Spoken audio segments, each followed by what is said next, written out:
Welcome to the 68th episode of the GameFor Podcast. In this episode, we'll talk about what brings value in tabletop games. I'm Adam. And I'm Matt. And this is the GameFor Podcast. GameFor is a platform to help connect tabletop gamers and to help you get more out of your tabletop gaming. Matt and I are part of a software development and design company called MilkCan. And because most of the folks at MilkCan love tabletop games, we developed the GameFor app and launched it in early 2018. We launched this companion podcast in June 2019 to help tabletop gamers get more enjoyment out of their hobby. Due to the COVID-19 global pandemic, we hibernated the GameFor app in July of 2020 and plan to bring back a retooled version of the app for Android, iOS, and the web when gaming in person is safer. Until then, we'll keep bringing you this podcast to help you get more out of your tabletop gaming. Have you gotten anything out of your tabletop gaming recently? Anything of value? Value. Not as much as I'd like. No. I need... Someday I'll be less busy, but... I just saw a thing recently saying that basically adulthood is saying, if I can just get through this week, then everything will be... And then just doing that on repeat for the rest of your life. Yeah. Yeah. When I was a kid, I was like, I had all this time, but not the money to buy my supplies and stuff like that, and now... I have the money, but not the time. Mm-hmm. Yeah, that's there was probably like a day in my mid-20s that was just perfect. Both of those things were happening at the same time. Yeah, no, aligned. That's a bummer when you miss it. I missed the memo. Yeah. But otherwise, what have you been? What have you got? You've done some things. Yeah, I've done some stuff. That's good. So yeah, I'm still working on trying to weather. I have this. I'm trying not to. I'm fighting the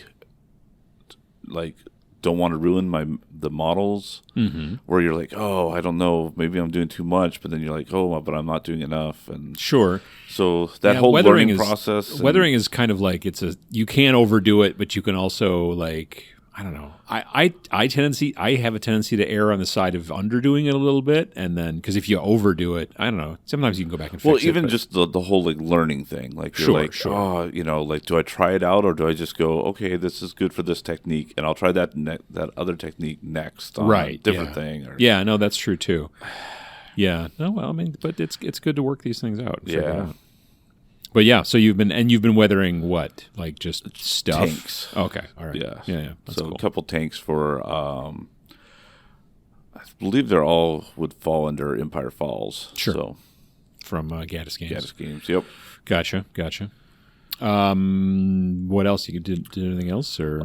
So Friday, last week. Yep. Yes, last week, I got a gigantic box in the mail. Not like ogre giant box. No, so not something that won't. Yeah. That you had to team lift, right? Right. Yeah. No team lift, but kind of made me think of Gloomhaven. I'm like, ooh, what have I gotten myself into? Oh, okay, sure, yeah. But I got the box for my Return to Dark Tower from Restoration Games. The Kickstarter, the Restoration Games. Yeah. And I posted, tweeted some pictures about it, and based on responses, maybe I was one of the first ones to get it. Oh, nice. Fun. It seemed like a lot of people were kind of jealous that I got it already. Yeah. Dark Tower was a game from the 80s? Yeah, I would say, mid-late 80s. And it was a board game, but it had this big plastic black tower that you would set up in the middle. Yeah, and it had recordings in it or something. Did it move? I don't remember. I don't think it moved at the time. Does the new one move? The new one moves, apparently, because it talks about hair and loose clothing being kept away from it. And right, because it spins and moves around. Yeah. It sounds dangerous. I don't know. That does sound dangerous. You don't want to. Do you have to wear safety goggles? Does it say anything? No. Did it come with safety goggles? I used to be able to count to 10 on my fingers. No, not so much. Now I played Dark Tower. Play the Return to Dark Tower. Yeah. No. Yeah, it's so, and I know because they spent a bunch of time doing a bunch of because they had blog posts, didn't they? In their Kickstarter, they were showing, they would show videos of them coming up with the electronics and testing out the different things, and I'm pretty sure what I forget what I actually paid for the Kickstarter. That's how they get you with the Kickstarters. But I'm pretty sure that they said MSRP is going to be 2.5 times the cost. Well, I mean, and the thing is that as we've been seeing with Kickstarters lately, is that, you might have bought that Kickstarter in 2019 and you paid this much, but now the people who would also like to buy it who didn't get into the Kickstarter are paying considerably more due to all the global shipping shenanigans. Yeah. So they're just like, hey, congratulations, you basically got this at cost. Yeah, basically. Everyone else is going to have to pay a lot more. Yeah. Is it Bluetooth? Does it go to an app? Or is there's a Bluetooth. They have an official app you can connect to, and tons of like LED lights. So there's some semi-transparent, like in the tower colors. thing. Yeah, that's pretty cool. Yeah. Does it have to work with the app? It seems like it has to. Okay, so it's not a companion app. It's not a companion. It's app dependent. I don't. Maybe for the full experience. I don't. Right. Yeah. It kind of depends on what you mean by companion app. I guess like every app is a companion app. And I think that I'm guessing that if the tower didn't do something specific, it's just. You could make it do it. I suppose. Oh, I could make it do it. All right. Yeah, I don't. So I haven't got a chance to play it. I've started reading through the rules, and you've like turned it on, and turned it on and kept your fingers and toes away from it and stuff like that. Yeah, it's a good idea. Made the kid, one of my youngest kids that I like the least. Sure, yeah. Turn it on. You turn it on. I'll stand back here. That's good. That's good. No, yeah, that's cool. I'm interested in hearing more about it because I remember the commercials for it back in the 80s when I was a kid. That was definitely the one that I was like, oh my gosh, I have to have it. Because I remember Fireball Island, also by Restoration now. Yep. I do remember that. I never played it when I was a kid, but I remember seeing the commercials for it. And I was always like, oh, that's cool. And the Dark Tower was like kind of interesting. I had Fireball Island as a kid. Yeah. And then I got it again with Restoration Games. Did you have Dark Tower when you were a kid? But I did not. Oh, no. That was the one that and like Hero Quest were the two that were like, oh. Yeah, I know a lot of people who are like, oh, I got into miniatures because of Hero Quest and stuff like that, and I never played it. Yeah. And then they were like, hey, we got this new version coming out, Hasbro and whatever, and all this stuff, and I just didn't pull the trigger. Yeah. I don't know. I got a lot of stuff, so I don't really need it. That's the trick. Yeah. Well, I did get a gift card for my birthday from my mom, so I could go spend money at my friendly local game store. Nice. So nice. That is on my list. I fly out tomorrow evening, so sometime in the next 24 hours, I'd like to go over there. So yeah. That's cool. Because I need more stuff. Right. Yeah. No. Same here. Totally. No, that's cool though. And you're flying out for work but we're planning to Atlanta. As far as to Atlanta, and as far as we know, we're flying to Reno, Nevada in March. Yes. For GameFor, so that'll be So maybe if you're going to the Gamma Expo, maybe we'll see you there. Hopefully, the Gamma Expo is mainly a trade show. It's not like a convention that just randos, random fun gamers go to. It's a business thing. It's totally serious business. Or whatever, and some drinking, and buffets, and I don't know what the buffets so much anymore. You know what I mean? I know, because the last time COVID that we went, killed buffets. No, back in town, they're tearing down the Golden Corral buffet. And they're replacing it with I think 2 smaller restaurants, and one of them I think is going to be Panda Express. Okay. So that's weird. I was just, I don't know. I'm like, why couldn't you guys just split the building in half? No, you got to tear it down? Okay. It's not that old. All right. That's fine. Oh. Where are you going to get the materials? At Golden Corral before. I mean, I'm sure the place is tainted, but you could salt, make a salt circle around it, and it would probably be fine. There's not enough sage in the world. Yeah, no, that's it. A lot of smudges. Yeah, that's a good point. Hadn't thought of that. That sneeze guard is... it's guarded a lot of sneezes, I'll tell you what. Hazmat suits. Yeah. It looks like the big tubes they rolled out for ET. Oh yeah, where they cover the whole house. Yeah. No, they should just do I suppose I guess I don't want to eat in a place where I have to enter through a tube like that. Well, that's why nobody eats it anymore. Well, no, that's also because it's not open. But yeah. What have I done? Gosh, let's see. I worked on my Skaven a little bit more for Warcry. Been painting them on Twitch. There's like 11 clan rats. There's a Grey Seer, who's kind of the boss. He's the HQ unit. I have a Warplock Engineer, who's a rat with a gun. And then I have a Warp Fire Thrower, which is 2 rats. One of them has like a nozzle that is kind of like a gun, and the other one has a backpack that has, I don't know, goo in it. Warp Fire, I assume. Nice. And then the last one is the Storm Fiend, who's like a big robot Skaven, kind of. Huh. He's like he's been part rat, part machine. Yeah, they have the technology. Sorta. They kind of have the technology. It's not bad. Though I did drop him recently, and so like he wasn't built. Well, he was built, and he was textured, and he was primed. Okay. And then I dropped him, and his little ankles got busted off from his little feet. So I got to glue that back together. But it's not too bad. Nothing broke. It just there was a glue. You found the weak spot. Exactly. Yes. It was all in the name of testing, not because I dropped the box that I had him set in. But yeah. So that's what I've been doing on Twitch, and going to be doing that for a little bit. Well, for a good deal while longer. But while I've been doing that on Twitch, I've also been prepping the next thing that I'm going to paint on Twitch, which is Khorne Bloodbound, also for Warcry. Mm-hmm. The Bloodbound. So basically, it's the models, not all of the models, but all the models that I'm doing, except for a couple, are all from the original first starter box for Age of Sigmar from back in like 2015. The original starter box was these Khorne dudes versus Stormcast Eternals, which was the first place you ever saw the Stormcast. And so I've got 5 Blood Warriors, which are guys in armor. There's 10 Blood Reavers, which are shirtless guys, which I'm not running into combat shirtless if I could get access to armor, I would think. But whatever. If you're not a Khorne guy, though. I am not a Khorne guy. That's a good point. So there's those 15 dudes. Then there's also this one guy also from that same box, and he's called it's a dumb name. Blood Secrator, Blood Crucianist. I don't know, something like that. Just killed somebody's dream. They're their one claim to fame is I need coming up with that name or what? Oh yeah, no, that's and now it's not great. It's you're getting a letter from his mom next week. Well, I'll explain the dear Uncle Adam. I made a joke recently about how so many of the names of the Stormcast Eternals from Age of Sigmar, they all are names like sure there's Liberator and stuff like that, but a lot of the names start to skew towards what sounds like different types of lawyers.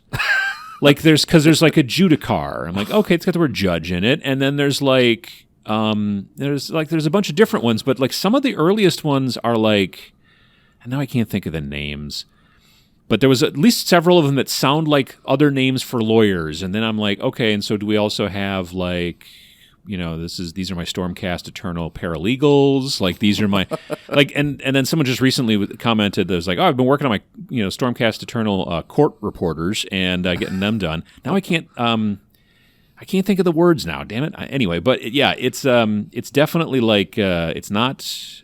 Well, there's Liberators, there's Paladins, there's Justicars, there's Judicators, there's Persecutors or something like that, or there's prosecutors. I swear to God, there's prosecutors. I think. Maybe I'm wrong, but yeah, several of the names. They're just big Law and Order fans, right? Exactly. I guess. But just the law part, not the order part. Yeah. So I don't know. Anyway, so what was my point? Oh, right. So yeah, I'm working on those guys, and this weekend I had to because they're Khorne, so they needed more skulls on the bases, so I glued a bunch of little skulls. Man, I love using those skulls, but I probably dropped 3 of them.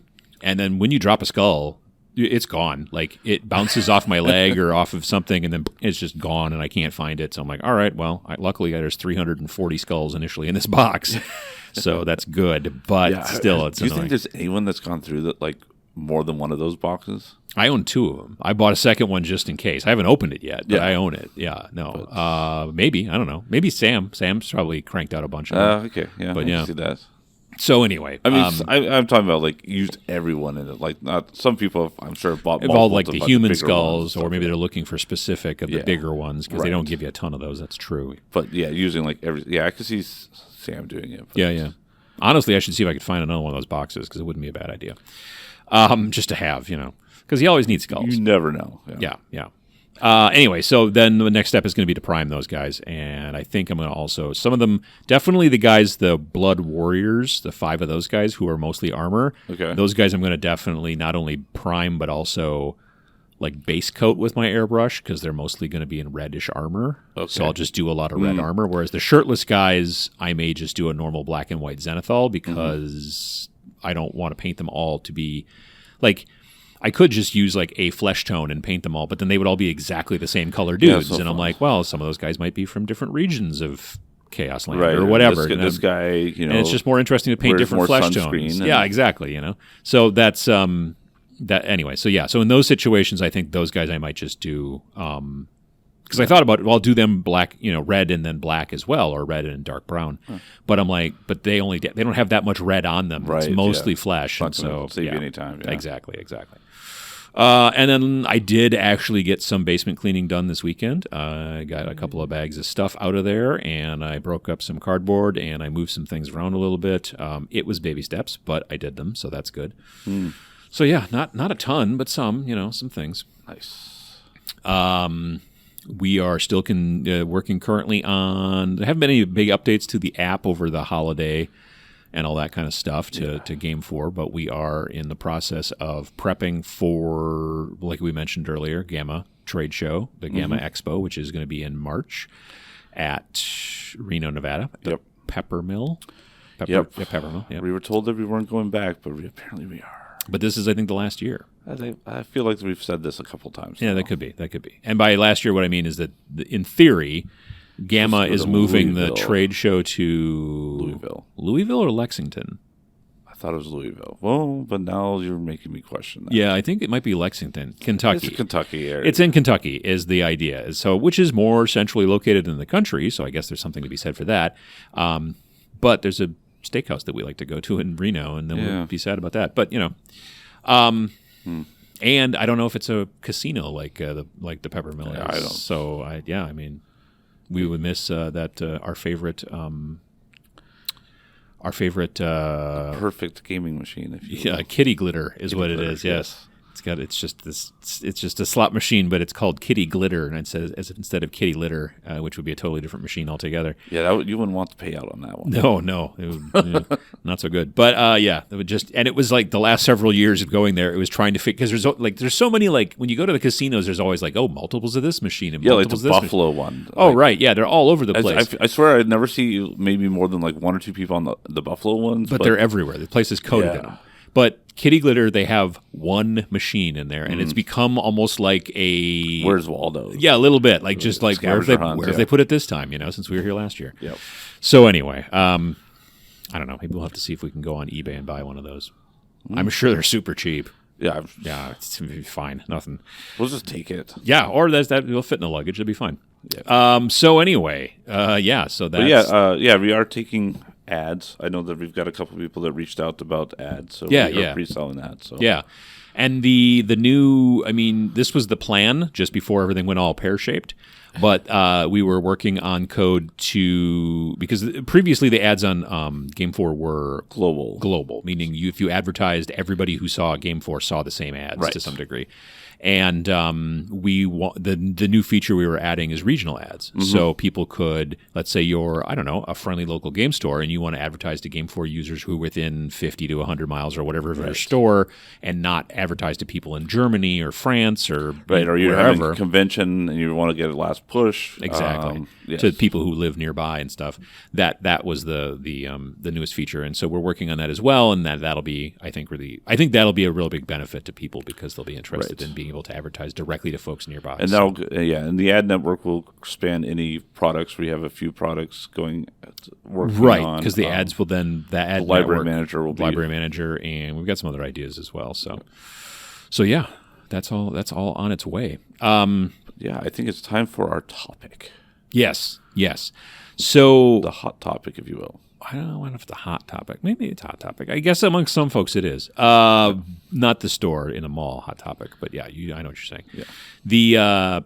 The concept of value. So we were talking a little bit about like what brings value to a game, and we've talked recently here on this very podcast about like indie games and how a lot of times indie games don't have the same perceived value sometimes because they didn't spend a bunch of money on a really thick box that is very large that shows up on your front step.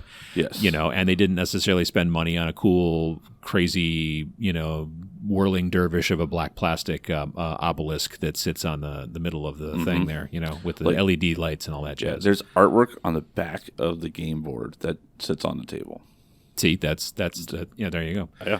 Now, I don't know why, but sure, yeah, and that's the thing is that because a lot of game companies, specifically the bigger ones, they have a tendency to do this, where like well, it's a box, and the game comes in the box, and the box's main point is to protect the game from you losing parts or parts getting Cheeto dust all over them, or that kind of stuff, or whatever.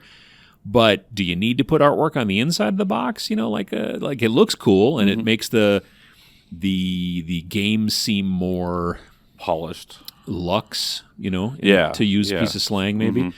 But does that actually translate to a more fun game? Are you having a better time with it? And I think that the industry is definitely looking towards, like, we need to show value so we can charge more and more money. Right. And so we do these things that you go, oh, this... I mean, there's something to be said about design of a product and how it can just become something like, Apple stuff. A lot of people like Apple stuff just because it's just cool. It's an experience opening stuff, which is even just opening the box. Yeah, I'm talking about the products themselves, but even like opening like a new phone or whatever. Except so I just got an AirTag for my birthday. Those little tracky things. So if you lose your keys, it was a horrible box opening experience. Well, that's weird. And I was usually pretty good. Yeah, I was like, oh, that's. Is it like horrible, like so someone can't steal it off the shelf kind of thing? Maybe, and there was just, and I'm sure there was it was also really hard to open, or what do you mean by terrible? There was no it was like rip the box open ugly. Oh, yeah. And then I was like, oh, it just was kind of surprising, but at the same time, like those things are like $30, right? Right, they're trying to cut down on costs, so I'm sure. But then like my sister-in-law bought it for me, and she got me like a little luggage. Little fob to attach it. Mm-hmm. And that had like a little pull tab. You pulled it, and the box opened up on it, and from this other company, and that made me go, "Oh, wait a minute." Yeah, that's if I had to. Those are like normally reverse. They would be the other way around, right? Yeah. But yeah, so that kind of thing, like what is perceived value, and what is because the thing is that we're also seeing prices raise because of the global shipping issue and all this and whatnot and everything. So there's that. I understand that. But value is also very subjective. Right. It's kind of like DIY Network. When they show houses, they're like, if we put $20,000 into, this bedroom, you're never going to get that out, or you're going to get. But if you put $20,000 into a new kitchen or bathroom, it's going to be perceived as like $80,000 or something. Yeah, no, that's for sure. I mean, because I think that definitely people have different. Like the person who spent the $20,000, let's say, to update their bedroom, that maybe they're real happy with it. But then, you have to also sometimes think about resale and stuff like that. Sure. But it's very subjective. There are people out there who are like, I don't care what kind of box it comes in, and other people who are like really super impressed by that and are willing to pay more because it's got cool parts or it's got a cool instruction, that kind of stuff. So we thought we would talk a little bit about that today, sort of do a little bit of an analysis, nothing with math, let's say, not that kind of analysis, just kind of a mental analysis where we look at it. Spreadsheets, everybody. No, that's. Please turn to diagram 32. Exactly. No, it's more of a situation of just being like, why do we do it the way we do it? Why do the companies produce things that way? Why do some companies not? That kind of stuff. And very frequently. What are we like? Yeah. And it's very frequently about perceived value. And like I said, value doesn't always equal money either. There are times when you value something very much, even in a free product, like let's say some sort of PDF. Like there's a game that I've been checking out and been very interested in recently called Turnip 28. And it is a free download of a kind of a strange kind of skirmish game, and has to do with turnips. And but it's a book that is, like I said, it's a PDF. It's free, but there are plenty of free PDFs out there in the world, but this is so what? Yeah, it's really nice looking. Yeah. It does really. I mean, like they spent a bunch of time on it. Now they have a Patreon, so they've got. It's not just they're spending a ton of time and paying artists and doing all that kind of stuff just for out of because they like it. They're also got a Patreon, but the book is free, so you don't have to support the Patreon to get it, but they would like it if you would. And everything. And that's a very interesting, different model than the rest of the industry. Like a lot of the industry right now is like, no, you pay us and then we give you a box full of stuff. And that's fine too, don't get me wrong. That's not going to go away too much, but it is starting to not be the dominant. Well, it's still probably the dominant way, but it's not. It's a little bit less dominant. You know what I mean? Right. It's not like the default. Exactly, because there are still plenty of there are companies out there that are making print and play games, which we did an episode about a while back. It really pains me that I can't do like a Pachow. I was just thinking. I'm like, it's really weird to hear you you reference something in the past and not hear the Pachow right. But afterwards. you can't do that in a podcast. It doesn't work. So anyway, yeah, it's interesting to see like people who are looking at the normal tabletop gaming business model and looking at it in different ways.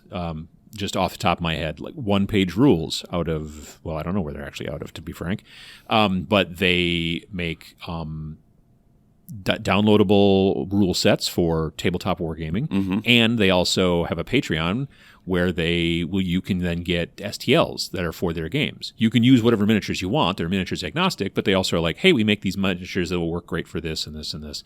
And so you can do that, or you can buy the miniatures kind of a la carte through My Mini Factory. And so they're producing multiple games, multiple sets of miniatures. They're doing this all the time, but they're not shipping anything to anybody anywhere. You know what I mean? Like it's it's all basically digital and intangible. So then the question becomes value again. They do spend money, obviously, they've got a good artist. I really like the art that they do, and they've got a decent layout person and stuff like that, but it's predominantly all black and white, mostly on the inside of these books. And so here's something maybe. Okay. Which of the four genres, and the four genres that we define here or in GameFor land, are board games, role-playing games, collectible card games, and tabletop wargaming, miniatures and such. Of those four, what of those four groups do you which of those four groups do you think, I don't know if covets is the right word, but which of them is like mostly very, very interested in materials, like quality materials, if we're going to start talking about different the value in tabletop games? Which ones are most impressed by like fancy schmancy printing and pieces and packaging and weight and all that kind of stuff? So I would say that if you asked me this 10 years ago, and again, this is not the entire genre. Not everybody who's interested in CCGs is like, but that kind of thing, right? But like 10 years ago, I would have said like miniature wargaming hands down.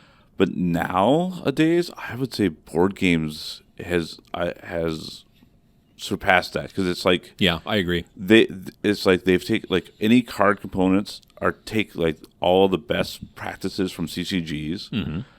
Any of their miniatures are taking like the best practices from miniatures of gaming. I mean, like think of how many different board games these days come with just tons of miniatures in them, which are nice minis. You know what I mean? And the sculpts are amazing. When you think 10 years ago about it was meeples. Everything. Yeah, it was a lot of meeples. It was pushing around cardboard chits and things like that. Yeah, and it's cubes. Cubes everywhere. And now it's like, man, I don't remember the last game that just had just cubes and stuff in it. What's his name? My friends over at Board Game Geek. Like Board Game Geek is producing tokens. They must be licensing. They're licensing with certain board games. That the board game ships with, let's say, cardboard tokens, and they are producing acrylic tokens. So that if you are like, well, I could just use these cardboard ones, but I want my version of the board game to be very, very fancy, and then you buy special tokens that are made out of plastic instead of cardboard that are designed for this particular game, and then you work. And so, like, I mean, I don't remember going by. No, I walked by their booth at one point during Gen Con this year, 2021. But when I really remember, it was 2019. Like I stopped by the booth and talked to Lincoln for quite some time, and they just had people walking up in all these bins with like Ziploc bags in them and all that kind of stuff. And you're like, here's all the tokens you need for Wingspan, and here's all the tokens you need for like whatever. And just people were just buying that stuff like crazy, and they sell it through the website and everything, from what I understand. And so that's great.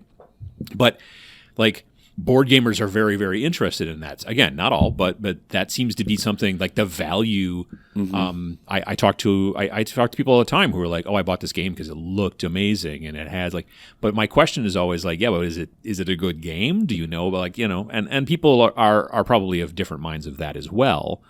But the concept behind printing, behind the different pieces, like you said, miniatures or tokens and things like that, and the packaging. I mean, think about like like, again, going back to miniatures a little bit, Games Workshop, the codexes, depending on how you want to pronounce that or whatever, because there's, anyway, those used to be soft covers. And then in 6th or 7th edition, I think, 40K is when, and then after that, both, not just for 40K, but also, Age of Sigmar and all that kind of stuff. They just started making everything hardcover. Right. So all of those books started getting hardcover, and so and which then increases cost, and so there's that. And yeah, so I don't know. It's a very interesting thing to kind of think about, like certain people. I am fine with getting a game in PDF because then I can carry a whole bunch of them here on my iPad, and I'm cool with that. But there's, I think there's plenty of people who are like, and we've seen this, Vince and I, with our game that we released. We saw a lot of people who were very glad to be able to purchase the print version. Yeah, I was one of them. Sure, yeah. And there's nothing, but the thing is that print on demand, and this is, again, a quality issue, print on demand used to suck. Yeah. It used to be really bad. Like, if you had a print on demand book and you left it in your car in a hot day, all the pages would stick together. Oh. Yeah, because the toner would like refuse, kind of, and if it was any letters that were sticking to other letters across from each other on the pages, if it got hot enough, they would stick together.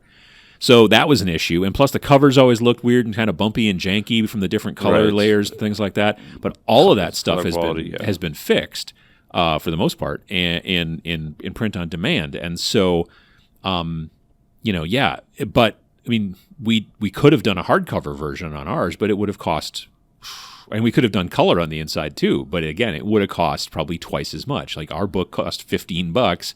It would have cost, I kind of ran the prices. It would have cost over 30 probably to be able to purchase the same book. If you had said this is the ultimate version or the deluxe version, yeah, there definitely would have been somebody bought it. There would have been. Yeah, no, you're not wrong. And that's, there's nothing wrong with that. People who like, again, it's just like when people are like, I really like this.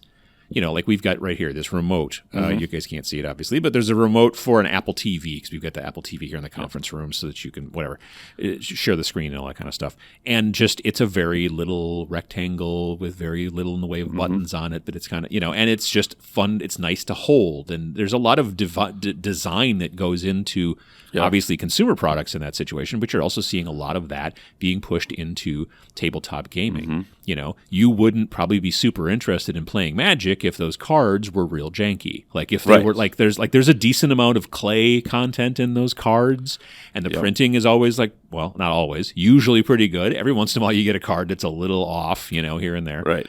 And that kind of stuff. Yeah, I mean, growing up, it seemed like everybody's dad had the poker chips that were like the cheap plastic. Oh yeah, exactly. And stuff. And nowadays, those thin plastic ones. Everybody has like the clay casino style poker chips. If you have poker chips, it's almost always the clay. Yeah. No, I still very, very strongly remember my parents had a poker set, and it was like a round kind of a thing, and then it had the blue slots. And the red, like different, and white, I think, usually, and maybe black as well. It might have been 4 colors. There might have been, yeah. And maybe even green. Maybe it was 5 colors. Anyway, but it was like this round kind of caddy, and you slid the little poker chips in there in columns and stuff like that, and they were ridged so they kind of locked together almost, like, but they were super thin. Yeah, like old checkers, but like super crazy thin, and they were just like, oh, okay, great. But yeah, nowadays, I don't even know if you could, maybe you could still buy those, but most everybody uses the ones that are like in the casino, which are like clay coated in plastic or something like that. And they're heavy and they've got that same feeling. And so, yeah, they don't work any better. Right. You know what I mean? Like they're still chips. They don't represent it any difference. Exactly. You could do this with an app. We could do this on a piece of paper, whatever. But no, the chips thing is important. And so people dig that kind of stuff. You're right, but the colored, wooden cubes, you do see that on some games these days, but on the big, well-known games, they're just like, we're not going to put cubes in there. Right. Yeah. And it's like a one-upmanship every time. Oh, yeah. Or else you got meeples, but they're printed meeples. Right. Like it's a meeple, but it's got artwork printed on them. Yeah, or like little faces custom and stuff. For that game. Oh, yeah. We'll look at...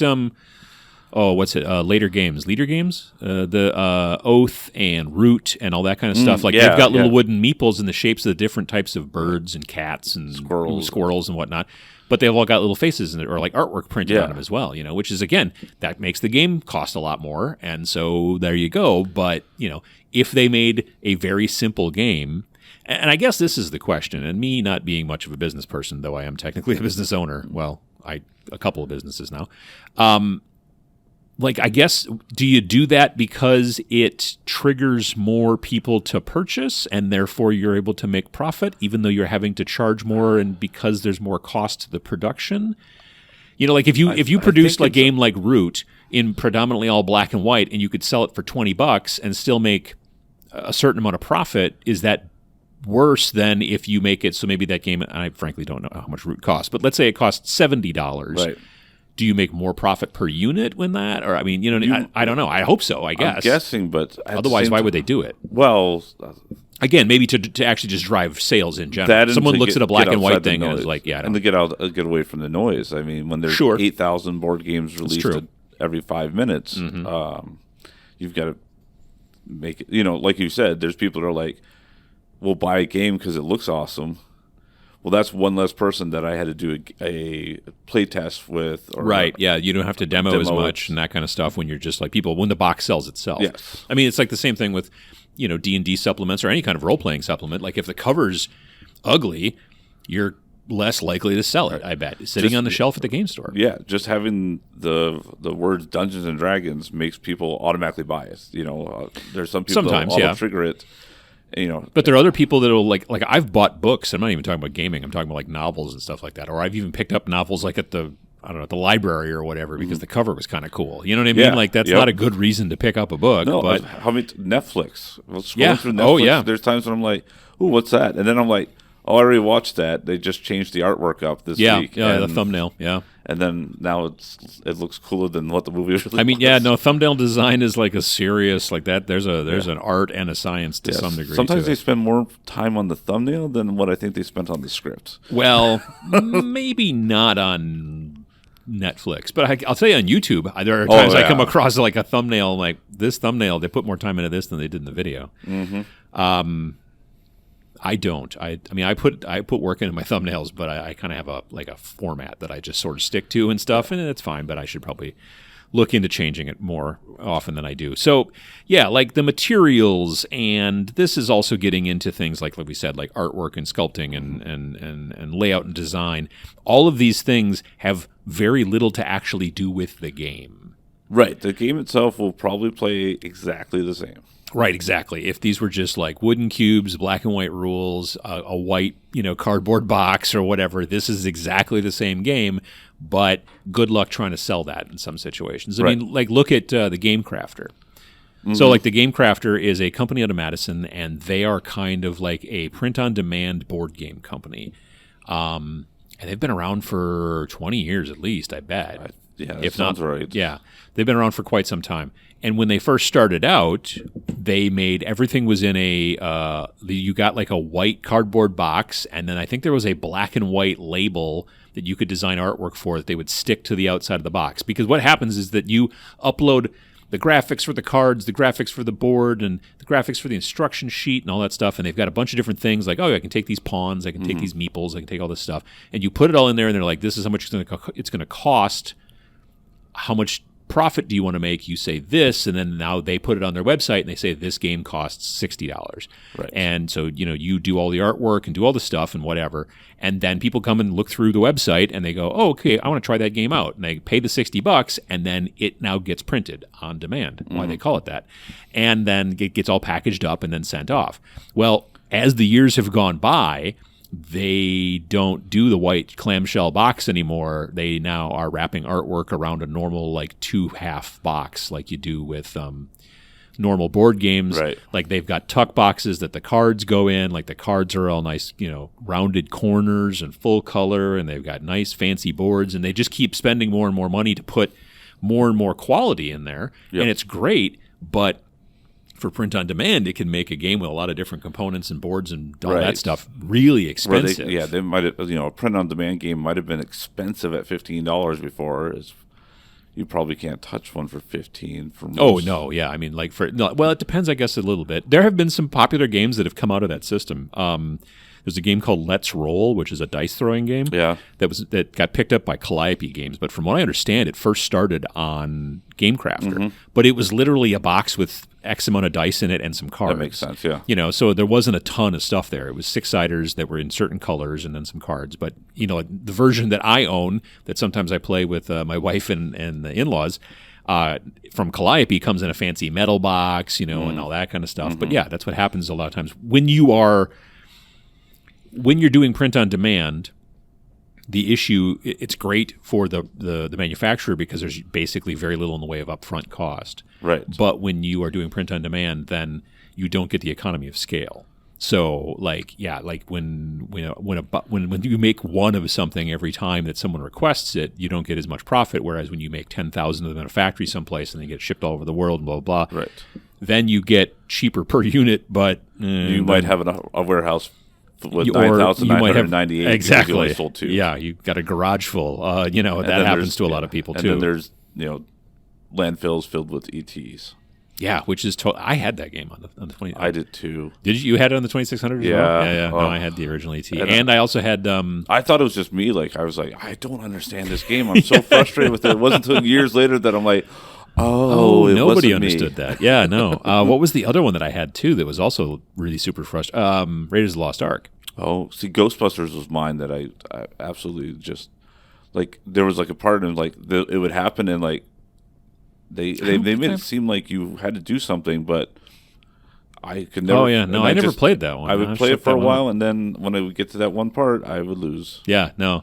And there was no way back then to like go. This is total side. Internet. Yeah, you couldn't go look it up on the internet and be like, "Oh, this is the walkthrough." Yeah, you just have like the dial-up numbers if you're really lucky for some of the popular games. Yeah, like Nintendo did that. Zork did that. Like there was one of the Zork games you could do that. Yeah, it was like you call somebody and they'd tell you $1.99 for the first minute. Right? Yeah, not for free. Sure. Yeah. So that's, I guess, a value add as well, potentially. Well, maybe not so much. But anyway, so the quality materials, the quality of artwork, that kind of stuff, these are all visual things. Well, not all visual. Sometimes it's tactile. Tactile, good point. But all of that stuff is stuff that has a cost to it, a direct physical cost, and but it also makes it so that maybe you're more interested in playing a game because it's got a great looking set of artwork going on the cover and the inside and the cards. Whereas if the game could be literally exactly the same game, but if the artwork wasn't very good, then people would be less likely to be interested. It'd be hard to sell. Exactly. But then there's things that are not necessarily like some people will still say this is art, not visual art, but it's still art. And I understand that.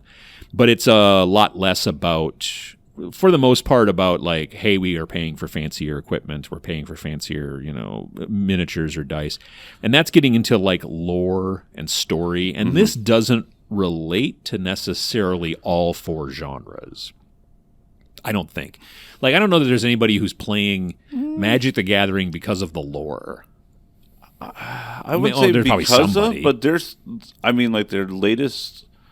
one of their latest expansions that did the whole like fairy tales thing. Yeah, like I almost went and bought a whole box just because I was like, that's so cool, and I want to read all. Yeah, the cards they've been doing like a bunch of like licensing crossovers and stuff like that. With like Godzilla and The Walking Dead and 40K and a bunch of that's a different story. But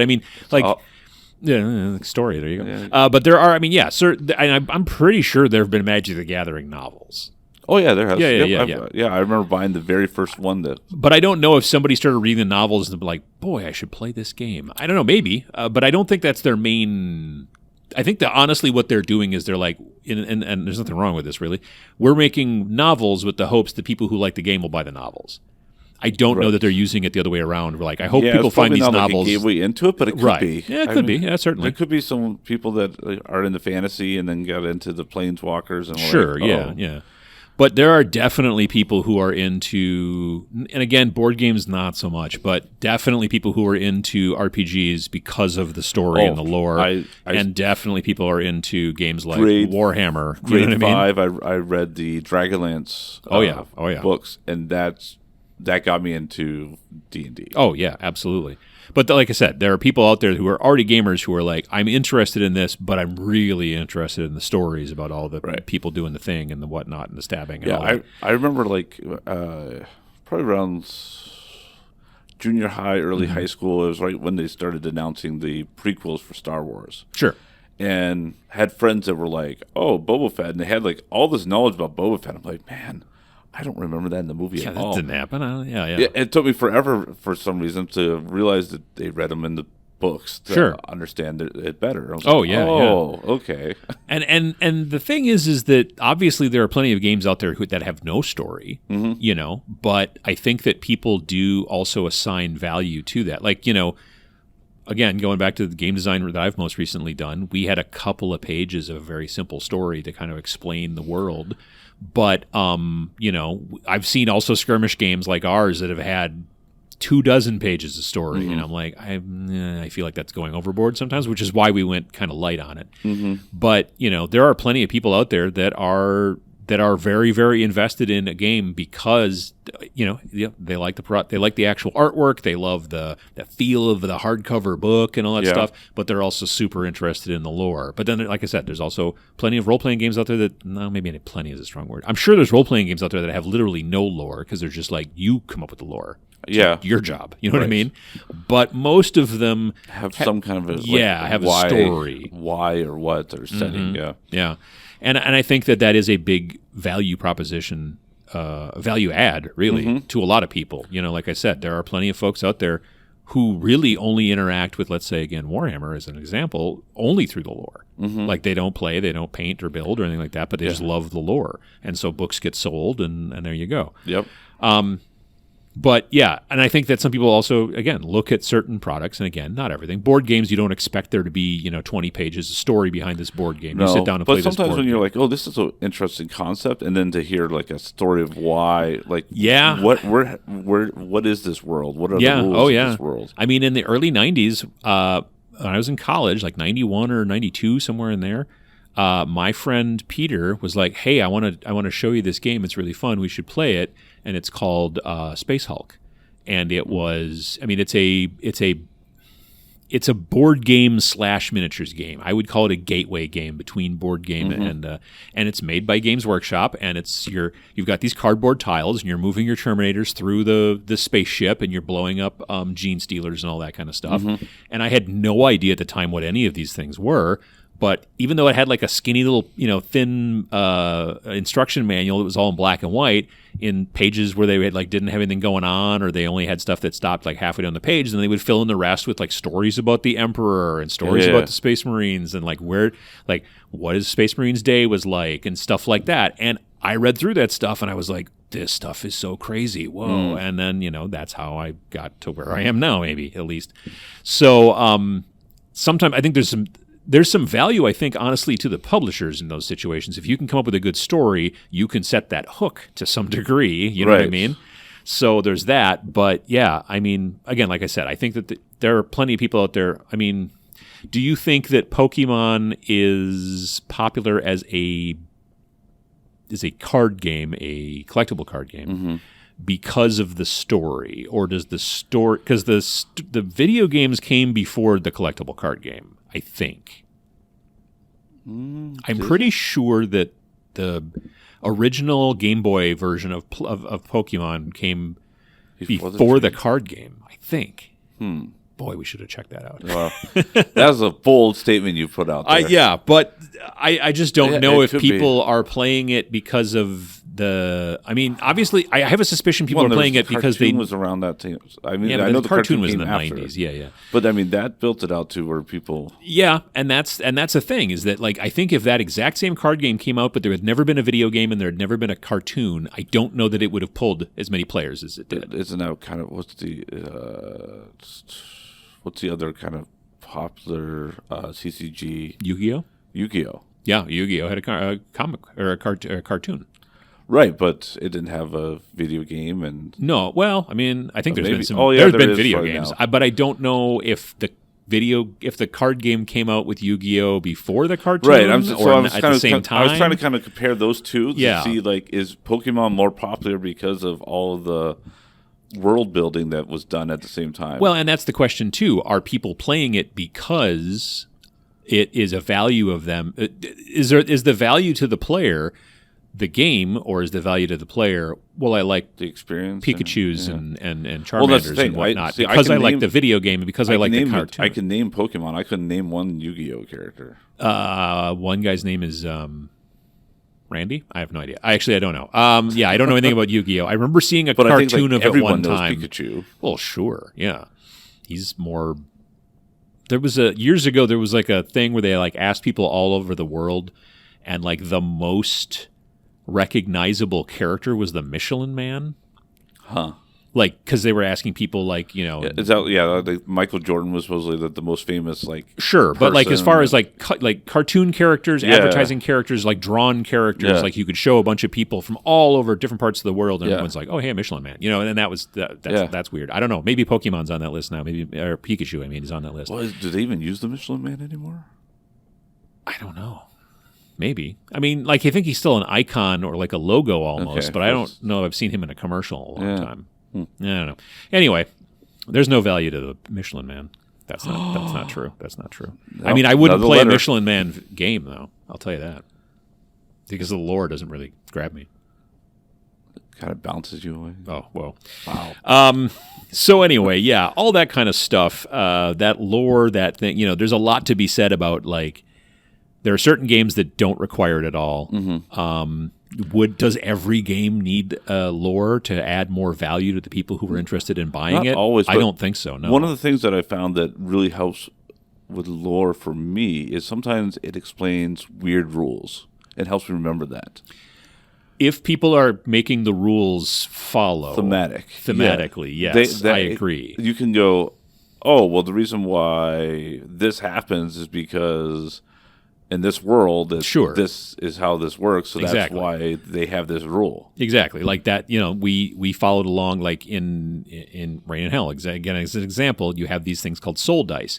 When you kill a character, there is a die that then goes to the person or the other demon that killed that other demon. So, like, if I kill, whether it's one of yours or I can even kill technically one of my own, I get this die, and then the mechanic behind that die is I can use it later to move faster, or I can use it to replace a roll. You know, that kind of thing. Right. And so there's benefit to that. But if you were just like, oh, yeah, when you killed this thing, then you get a die that you can do this or this with, then you'd be like, why? And you're like, and the reason is because it's the soul energy that you took from these guys, and they're messing around. And they're like, oh, okay. So, yeah, there's a benefit in that situation. I mean, there's no lore to checkers or chess. I mean, a little bit. There's more to chess than checkers, I would say, but really not much. But, you know, like, why does the bishop only move diagonally? It's not in the story. Deep thoughts, right? Yeah. Anyway, so all of that stuff I think is interesting, but you had kind of mentioned about rules, and I think that sometimes rules get overlooked, but I think that for me personally, I think there's a lot of value in the rules. Oh yeah, rules can make or break a game. Absolutely, and they should. But it's astounding to me. I got to be honest. I'm going to go a little bit of a rant here. It's astounding to me that people who are like, I don't care about the rules. All I care about is the quality of the stuff, the artwork, the story, all that kind of stuff. And the rules are like, kind of secondary. And I'm like, I really want the rules to be good, and it depends on. I mean, you know, it depends. Board game. I think with role playing, because things are kind of amorphous, that rules are not as important because the DM can just go off on a bender and just be like, "This is what we're doing it, and how we're doing it." You know, it's all in the name of having fun. But with miniatures and things like that, specifically for wargaming, like you know, if a game has very little in the way of lore or production value or whatever, but the rules are really tight and fun to play, then I'm much more interested in that than playing a game that's just got a cool story. Absolutely. Yeah. But that's not everybody. Yeah. Well, yeah. And you've got the ones that are like, we'll look for every little caveat of the rules and like the wording and like, they have. You get your rules lawyers, your prosecutors, your rules prosecutors, paralegals. Yes. So that kind of stuff, I think, again, all of these things are subjective, but things that you might want to think about. And not just if you're like, let's say, designing a game, although I think these are important for that too, but I think they're also important for you to look at. Sometimes there's a situation where you're like, you've got a big pile of games that are super pretty, but they're no fun to play. And maybe that's because you're focusing a little bit too much on, you know, the visuals and the materials, as opposed to like watching reviews or battle reports or playthroughs or whatever and going, oh, wow, that does not sound fun, or that is not a thing that I'm interested in, but it's real pretty. Is horrible. Exactly. And again, those things are even subjective to some degree. I mean, there are objectively broken rules, certainly, but there's also rules that are like, I think this rule is dumb, or I don't enjoy playing the game in this fashion, and there are other people who love it. for the exact same reason. I have some friends that if there's like any kind of randomness in a game, sure, that game is absolutely horrible to them. Right. And there's other people that are exact opposite, and they just want to have fun. And like the whole like gambling, taking a chance is the fun part for them. Yeah, no, I love kind of randomness in a lot of different types of games. I dig that. Like if the game is completely random, that's a different story. But if there's no randomness in it, then I'm not super excited. But I think there's a level. On what the perceived objective is for me. Like if the game is about like your strategy, and you have to form a strategy, and you're trying to like guide your troops into something, and you're sure. Then I kind of feel like you want to have as less random as possible to make me so that. But there's still going to be missed shots. There's still going to be. Yeah. There's going to be some random elements that do it, but the perceived value is like chess for Like there's basically no randomness in chess. I don't think. Yeah, there's not. As far as you don't roll off to see who's white, do you? Nope. No. How do you do that? You just pick.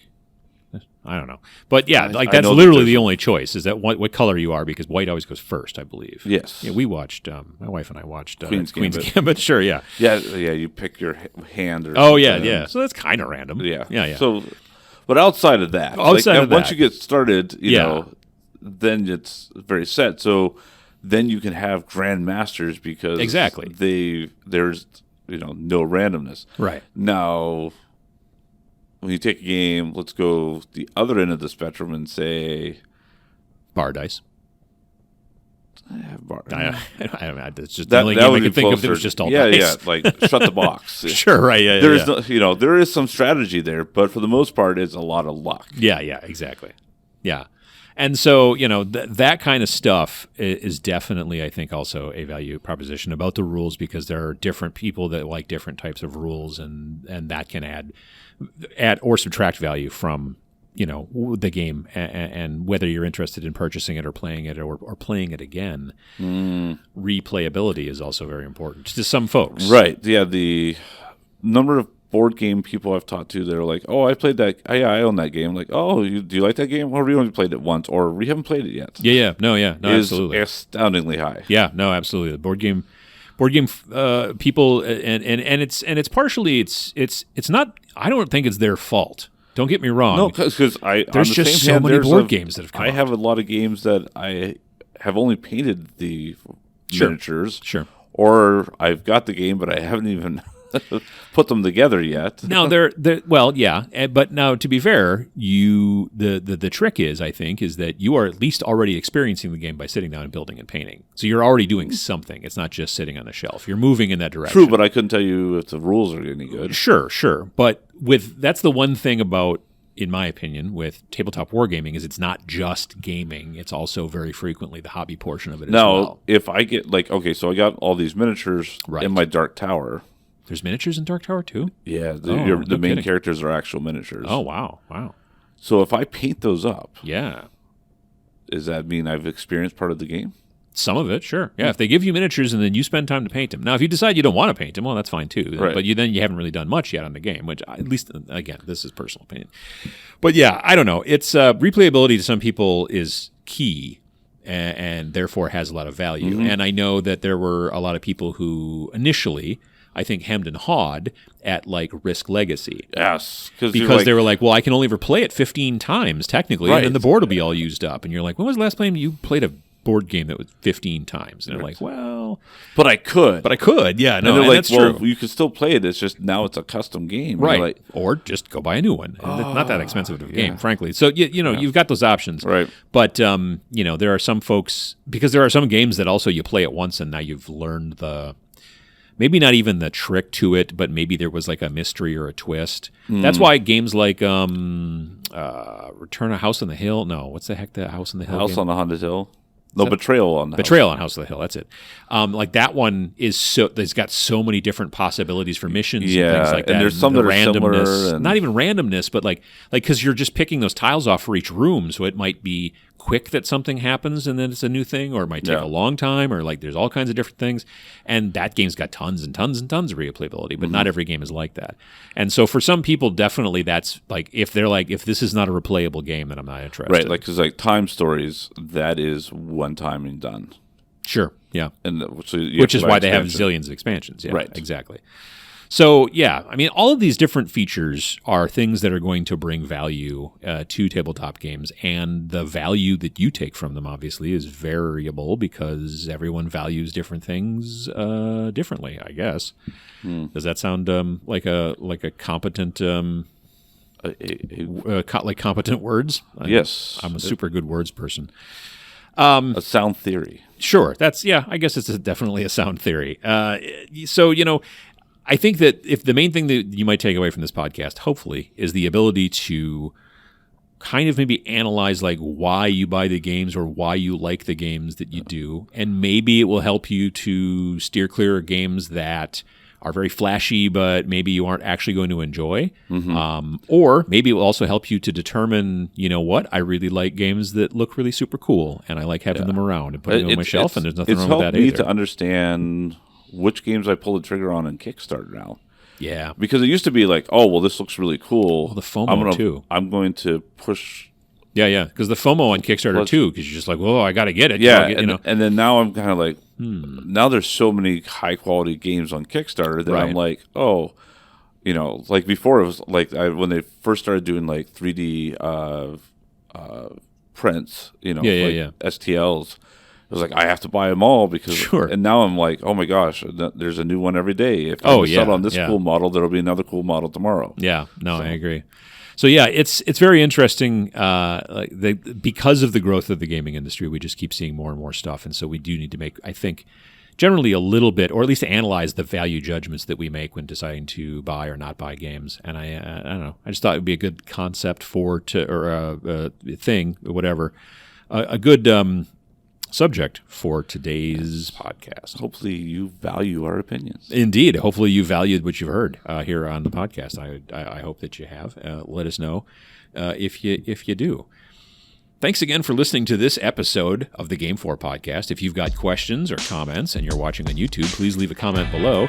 If you're listening via your favorite podcast player or just aren't into the whole YouTube comments section thing, then you can feel free to reach out to us via email at podcast@iamgamefor.com. You can also keep up to date with us on Facebook, Instagram, and Twitter, and check out our website at www.iamgamefor.com. That is www.iamgamefor.com. Thanks.